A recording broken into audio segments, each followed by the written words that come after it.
everybody, welcome to Two Guys Tech. Rich is going to do the intro, I just cut in there. I'm John, this is Rich. Welcome to Two Guys Tech. This is our second live stream. It is. Thank you all very much for joining us on our weekly news that we're going to be doing with Two Guys Tech, and I hope you enjoy it. So with that, should we get started? Yeah, go right ahead. All right. So I would like to start, if I may, today, and that is that I saw, and it didn't really get picked up by much of the news, which was surprising, but Microsoft, through a blog post, announced xCloud, and the whole idea, I guess, is to have like console gaming anywhere, like streaming console gaming service. So, and they're talking about like it's something as simple as like mobile devices, like PCs, even on the console itself. Now, it was super vague in how they're going to pull this off because, as you and I talked before, we've seen other companies try to do it. Like I know Nvidia tried to do it, and I don't know if I don't think it took off because nobody talks about how they play PC games. I think watching people play became more popular first. Yeah, that's for sure. Yeah. So that's supposed to come out, and there's some sort of secret sauce that they're not talking about. Like somehow they're come up with a way to try to fix the latency issue, and that's. But again, it was super vague. So what can I say? But I don't know how you feel about not having a console but paying for access to a console. Well, it sounds like right now it's in conjunction with an Xbox, right? Well, it was literally like, hey, we're Microsoft and we want you to play Xbox games on everything. Okay. Like, hey, if you have a watch, you can play. Yeah. No, not that extreme, but literally anywhere. Because I feel like we've heard a bit of this before, with like every Xbox game was supposed to eventually come to PC, and all we got instead was Sea of Thieves. Right. So I'm kind of interested to see what's actually going to happen. We don't speak of Sea of Thieves. I love that game and hate it so much. Wah, wah, wah. Anyway, but I digress. John, what do you got for us? I have some more Xbox news also. There was a rather large update today. So they added some functionality if you have, or Cortana. I made this sign just for you guys, because I can say Cortana all I want, and no one will care whatsoever. But I say this once, and I will get hate mail. So like, stop saying her name! If you're using Amazon's voice assistant, also known as that, sorry, focus.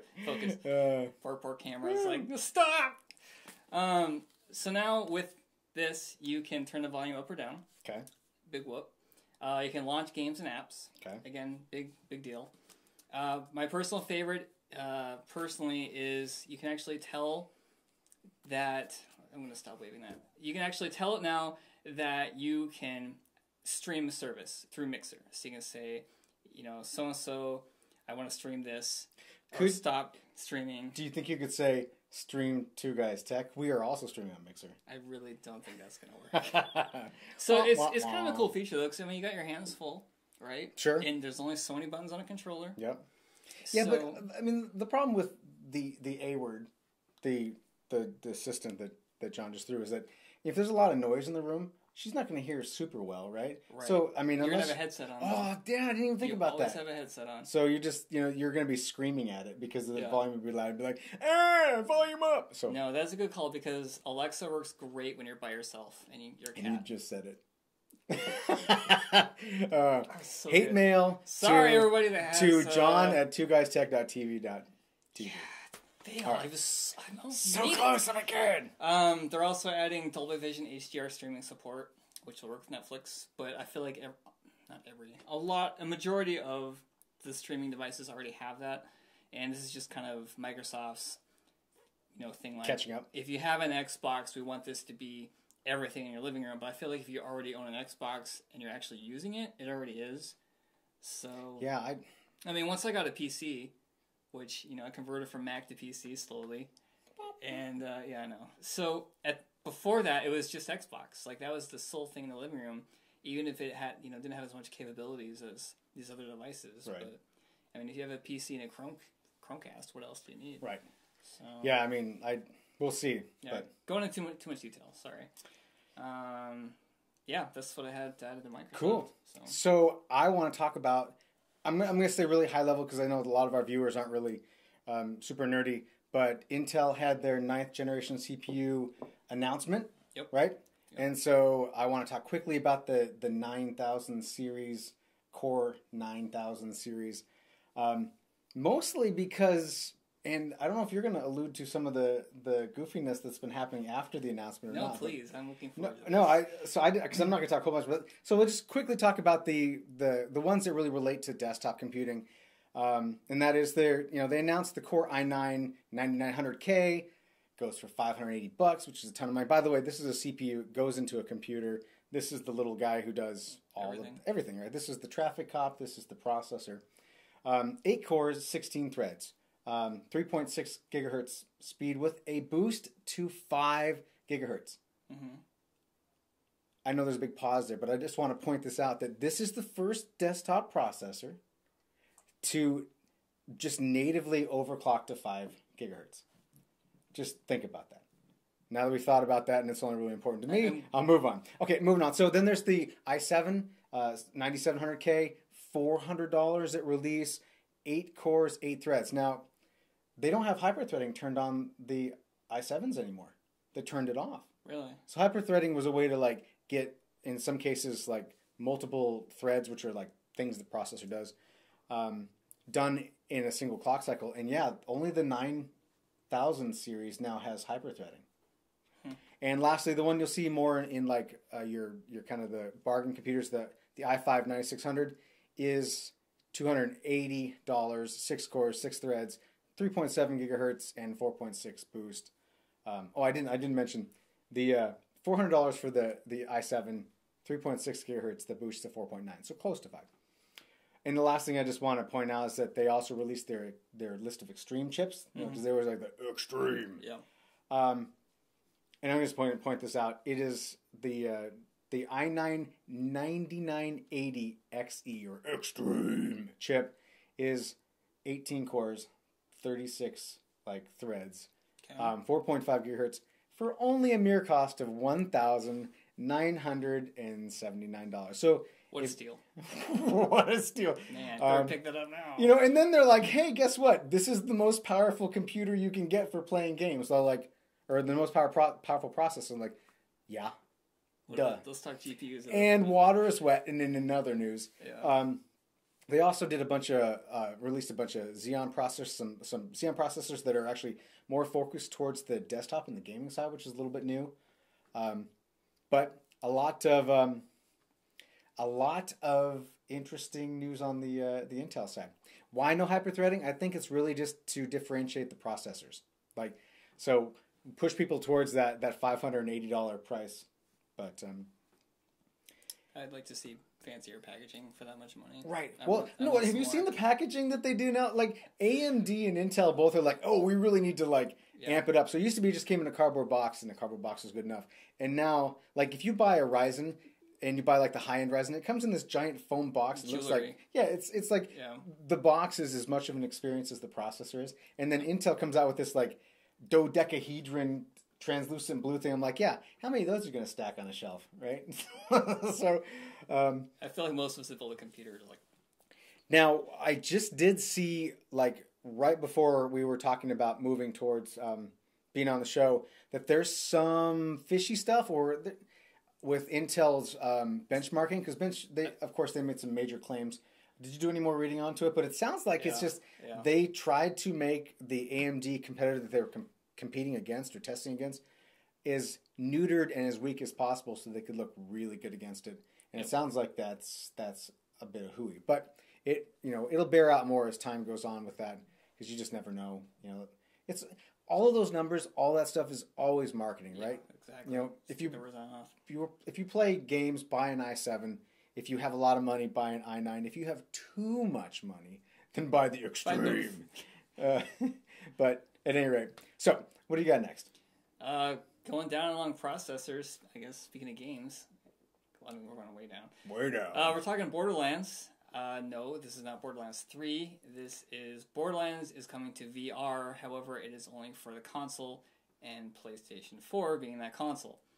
I heard PlayStation's coming to VR, and I just got a little excited, even though I don't even own a VR headset. But I was like, that's only over at Rich's house a little more. But it's only going to be on PlayStation 4. Which I wonder why. I wonder what the idea was there, that they're hey, you know what? I bet you it's because it's easy. That's the thing. I think Borderlands 2 actually came out on Xbox first, and then PlayStation. All right. What's kind of weird is Borderlands came out in 2012. So we got a game that's coming to VR now, and it's almost like, hey, we haven't forgot about you guys. Borderlands is still a thing here, but it's only on the PlayStation 4. Well, it's a well-loved game, right? Oh, it's amazing. But why haven't they come out with Borderlands 3? A lot of speculation is next year. Really? They'll probably announce it next year. Is this kind of like the following year? Where is Half-Life? Like, it better not be. No. I mean, if you can, I'm just guessing it was easy. They're like, oh, well, we can do this thing and we're done. You know, from the video footage I looked at, it looked amazing. I mean, I have no idea if they, improved the graphics at all. There's really not a lot of information on it besides the fact it's on PlayStation 4. There's what I feel is going to be a few controversial things is what I wrote down here is you can choose between a standard controller movement, or as Rich knows, there's a new VR standard. Well, new-ish. Yes. Okay. I don't have a headset. To me, it's new-ish. Anything VR is new to you, then. Yeah. Right? Right. No worries. But point to point. Words are hard. Teleportation. So, which is, as a Oculus user, I'm just going to explain it. It's where you're in this 3D world and you look around, but you can't move. So you use your controller or whatever your means of controlling your world are, and you like point at the direction you want to go, and then you're like, whoop, now you're over here, and then when you're over here, like, whoop. Again, this is one of these things that, if I can go off on a tangent here, that really just drives me nuts about VR, is that I had so much hope that it was going to be this amazing thing that like revolutionized everything, and then it's like, oh, to move in this VR world, you either get motion sickness like this old man here, or you teleport to locations and then you're stuck. Like, whoop, I'm in this stuck position. I hate that. I hate it so much. More emphasis, though, like, the reason they have that is because otherwise you do get motion sickness.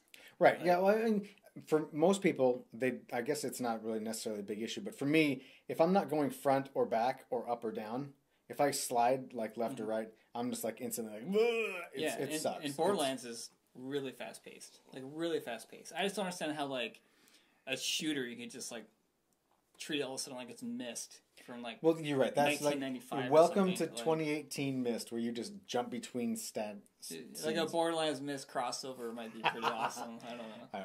But the thing is, the one thing about a game like that where so Borderlands, for people who don't know, is this like 3D world that's kind of cel shades. It looks cartoony, and you have guns, you shoot bad guys, you have it's kind of like this quest-driven sort of semi-open world with bad humor and violence. Yeah, it's a really great game. It's like it's well loved. I loved it. I played a few of them, but if you can just jump between places, you can totally like get away from gunfire. Like, oh, I'm getting shot and I have no cover. Whoop! Now I'm over here. Now I'm safe. Whoop whoop whoop. It'll be interesting to see how they do it. So, but I'm that being said, I'm all pooping all over it. But if you own a PS4 and you've got the PSVR, I mean, by all means, tell me I'm wrong. Show me, right? Like, tell me how great it is, and then I'll go. I guess I'm not going to buy a PS4.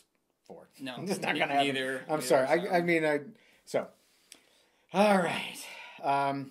Back to more consumer technology news. On Tuesday, Google did their Google Pixel event. Full disclosure, I am an iPhone user, but there are some really interesting things there.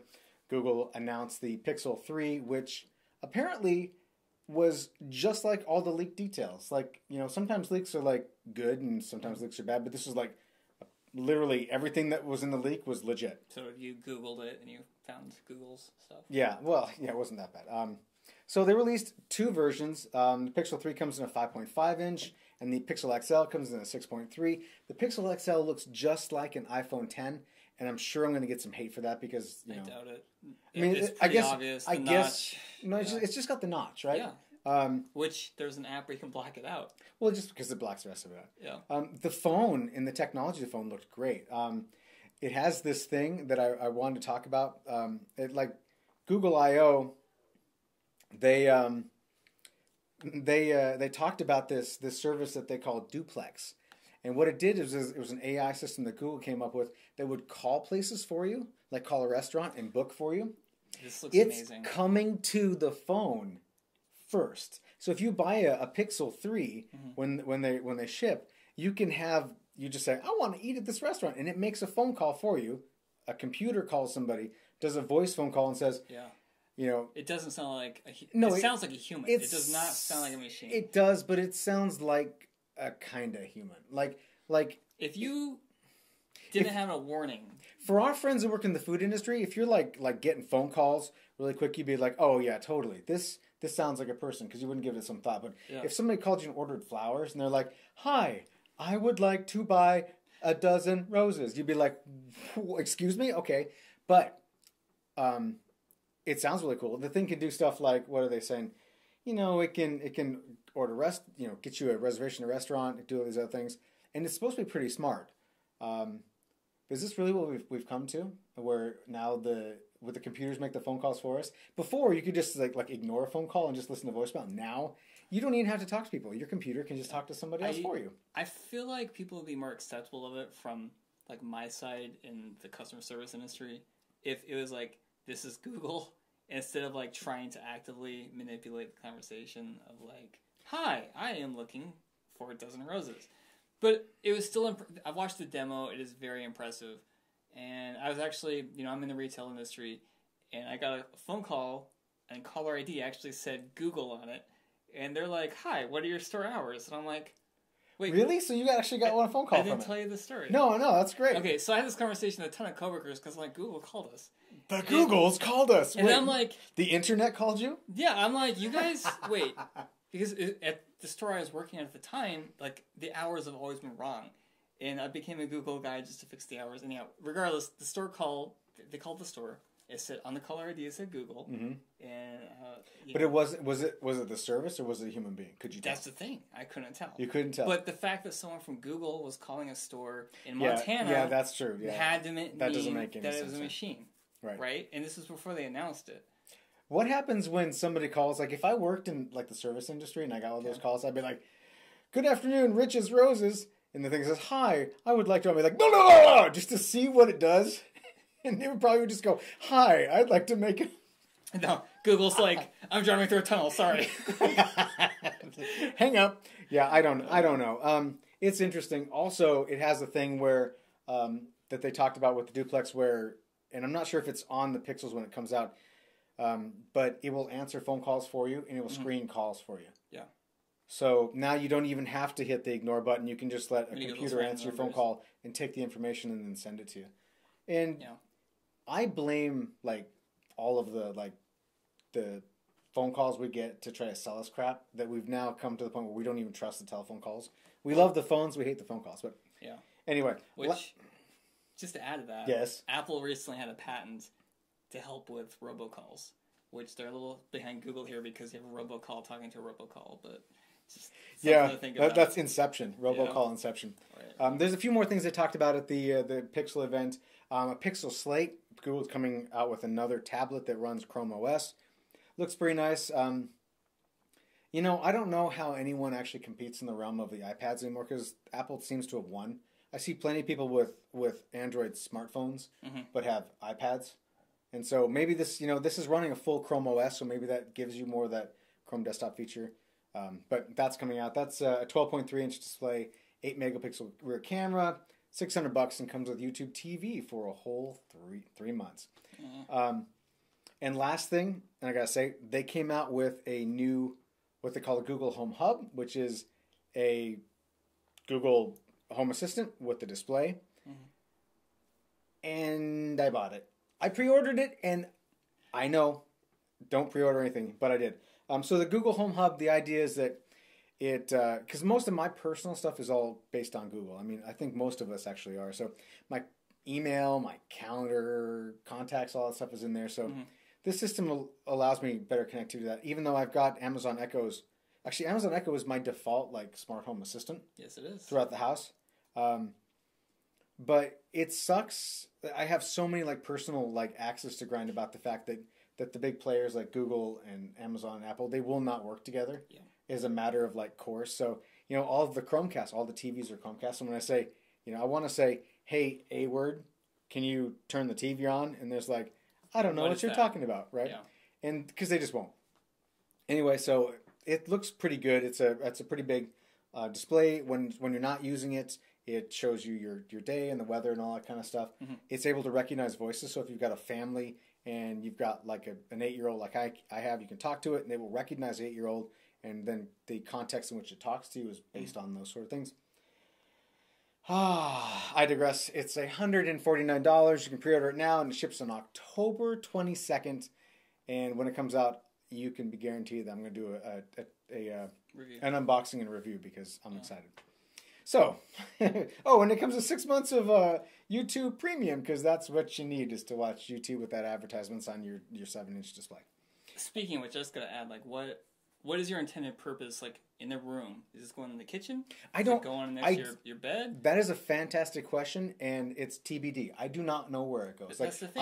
I've got the Echo tube in my bedroom, right? That's my alarm clock and all that kind of great stuff. Yeah. I really don't know where it's going to go. Because I actually read that LG is coming out with one too. Everything's got a smart home assistant. It's like you can shove a voice assistant in something. They did it, and everyone seems to think like this is the next big thing. I mean, the fact that LG has kind of been non-existent with the smart home devices, their TVs, I guess you can consider smart. Yeah, even the Samsung's got its own. Like the Samsung TVs have, was it Bixby or whatever? You can be like turn off TV. Well, they have smart things, right? Yeah, that's true. Yeah. I mean, LG is kind of like, it's Netflix on our TV. It's smart. I just want things to be agnostic to a platform. I agree. I want my stuff to work together. It's 2018. Why can't it work together? Why can't you love Android devices and have an Apple TV that you can? Yeah, money. It's stupid, but from a consumer perspective. Yeah, and I have one last thing to add, which is not related to Google Pixel at all. I got rich started. Sorry. I did. Yeah, poke the bear. Google announced that it's killing Google Plus. I can't say that there's a... If you hear a little noise, that's the sound of tiny violins playing because nobody uses it. There was a podcast I was listening to that said that the average stay time of a Google Plus webpage was 5 seconds. And that's like, oh, I forgot I had this. No, it's more like, oops, I accidentally clicked on it. It's like 5 seconds is the time it took to accidentally go to a Google Plus webpage and hit the back button. It's probably like some old lady like, what is this? This isn't the Google's. It's sad, but that's the way it is. I forgot it was a thing until I read that article. Yeah, it certainly is. Yeah. So anyway, moving on. That was a long. I digress. Go for it. So something else Rich and I were talking about earlier this week was security, and there's a lot of concerns about security in this country right now. Mm-hmm. But I was reading an article on Vice, and they were talking about the Government Accountability Office report on the security of Department of Defense's weapons system. So there's a few of the highlights. Sorry, I'm reading off my laptop here. One attack cracked the admin password on a weapons system in 9 seconds. Okay. So it was just like password 1 with a capital P. I haven't gotten to that part yet. Okay, just wait. Okay. All right, I'm sorry. Okay. Multiple systems never changed the default password. And I'm sure the password was 1, 2, 3, 4, right? This is basically what's on the box of our government's Linksys router. Right. That's 1, 2, 3, 4. That's my locker combination. That's how they got in so fast. Was they never changed the initial password that comes with whatever they're using. God, these are, just to be clear, so people know what we're talking about. We're talking about weapon systems, right? That's like pew pew, shoot a rocket and blow somebody up. So it makes you wonder, like, where do you even get the default password from a private contractor? I bet they just use I don't know. I really don't know. But I mean, they did it in 9 seconds. The people they had test this did their research, obviously. I mean, it's obviously not, exaggeration aside, it's not going to be a Linksys router box, but obviously it kind of is in certain circles. Yeah. Going on, a 2-person test team took just 1 hour to gain initial access to a weapon system and 1 day to attain full control. It's a little disconcerting. One team took control operations terminals, giving them real-time access to what the operators were seeing and allowing them to manipulate the system. Great. That is some scary and terrifying things. I'm just thankful that they were a government, like, they were working for the government to test this. Yeah. And it wasn't like Russia being like, internet weapons, boop, and like send rockets into the United States, our own rockets. Well, that might explain why we're in so many countries too. I mean, I'll just do one more. All right. Intrusion detection alerts were ignored because the systems were always red and viewers had stopped paying attention to them. So they're given warnings, and they ignore them. But if they're always red, then they're always that's under... just how it is. Like... Next shift starts, hey, that light's red. It's been that way the whole time. The shift before that, it's like, hey, the light's red. It's been that way the whole time. It's only when the light stops being red, because that's the changing condition, right? Yeah, I got one more thing. Sorry, one more thing concerning the government. Kanye West today said he wants Apple to build Trump a plane 1, not Air Force 1. He wants it to call iPlane. iPlane? iPlane. Well, why wouldn't you? This is an iPhone. They make iPads. They make iMacs. This would be hydrogen powered. So I'm actually looking forward to Apple's next keynote. When they can talk about the iPlane. Man, that's too bad that Kanye spilled the beans. Like, talk about a I know spoiler. they're usually pretty secretive, but spoiler alert. Spoiler alert, Kanye West has just told everybody that Apple's making the iPlane. Yeah. Also, concerning security, it was also posted that because he got on his phone in front of the entire press corps, his password 0000000. Oh my god. No, actually, I take it back. I'm not surprised. Like, that should be like, of course it is. I mean, it would be any one of the numbers 4 times. And if you take an iPhone now and you like set it up with a new OS, it asks you to do a 6-digit.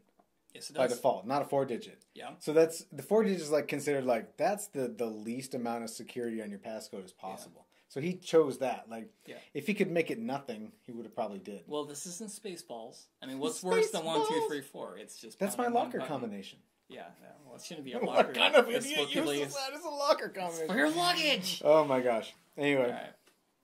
So what do you got? No, that was all I've got for the news so far for the week. Okay. We still have a day left.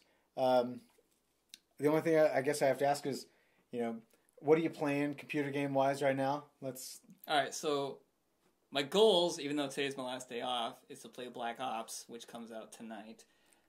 My big issue and like a soapbox is you should never pre-order games. And my big issue is with EA, even though this isn't an EA game, is everyone pre-orders it and then they don't care about you. So if there's a giant problem with the game, it's like, well, all these people already ordered it, right? You pre-order a game and you're saying, it's fine, don't worry about it. If you get crappy reviews... They've already made their money. They've already made their money, so who cares? Mm-hmm. So if you wait for the reviews and you buy a game, I mean, you might as well wait so you can play it. I guess in my case, I'm going to have a full shift to hear about how awesome the reviews are in the new Black Ops. But let's just say that it has terrible reviews, and tomorrow after work, I'd be like, you know what? I heard this product stinks. Well, you still have to convince all of your friends to buy the game. Like, I'm down. I'm down to play because I played the closed beta, and I was like, hey, this is like... I don't want to play Call of Duty. I want to play the Call of Duty that is the... Battle Royale. Yeah, the Battle Royale. Yes. Because that's the flavor of the week is all the Battle Royale stuff. Because it's like Call of Duty as Battle Royale. It's like, that's all it is. This whole game has no campaign. Really? It is only multiplayer. Oh, wow. So you got... See, I didn't know that. Yeah, you got zombies, you got Battle Royale, and you got the regular multiplayer. Activision is just giving up, right? Like, back when it was like Call of Duty 2 and you're in World War II and it was like, you fight... I loved that game. Like, they actually went through like campaigns in Second World War. It was beautiful. And now they're like, we give up. We don't even want to try to make a scenario here. We're just going to... To be fair, this is coming on PC, so it actually took some development. And 2, I haven't been a Call of Duty fan for a long time. So I'm willing to give this a chance. Yeah. I would also like to add, you still have a chance tonight to pre-order Call of Duty. and get make sure you friend John and play Call of Duty with John because... Yeah, none of these guys can play with me. I mean, I'm gonna... I'm looking at you, Matt and Aaron. Yeah, right. Yeah. Oh, good times. Actually, I should be talking to Jeff, because Matt said if Jeff would buy it, who apparently is a better friend than John and Rich, that he would buy it. We're just going to start a whole chain. Yes. John's here. I need Jeff. Down to John. Okay? Ready? Ready for this? Anyhow, if you pre-order it today, even though it comes out tonight, you can get a $10 Amazon gift card. Obviously, if you order on Amazon. Oh, I thought it was actually... Yeah, I guess... Well, yeah, $10 credit. So if you're going to buy the game, buy it on Amazon because you save $10. Yes. Because all computer games these days are $60, and that's $50. Yeah, I mean, really.